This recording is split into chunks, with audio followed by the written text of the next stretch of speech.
આજે આપણે શીખીશું 5 સંખ્યાઓનો સરવાળો કરવાની રીત।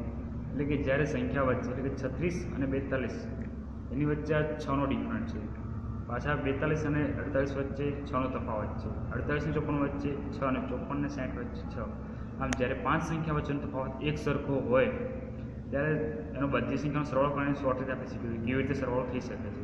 એ શું કરવાનું પહેલાં એ તો પ્રથમ પદ આપેલું છે એ વત્તા છેલ્લું એટલે કે પાંચમું પદ બરાબર નો જવાબ આવે। હવે અહીંયા આપણે પ્રથમ પદ આપેલું છે 36 અને છેલ્લું પદ છે 60, તો 36 + 60 બરાબર કેટલું થાય 96।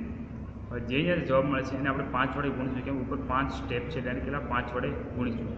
5 વડે ગુણવા જે આપણે જવાબ મળશે, ધારો કે 96, અહીંયા આપણે 96 મળે, 96 × 5 બરાબર 480 થાય। તો 480ને આપણે 2 વડે ભાગી દઈશું તો આપણે જે જવાબ મળશે કેટલો મળશે 240। આમ આપણો જવાબ કેટલો 240 મળે છે। આવી રીતે આપણે 5 સંખ્યાનો જ્યારે એક સરખો તફાવત હોય એનો સરવાળો કરી શકીએ છીએ।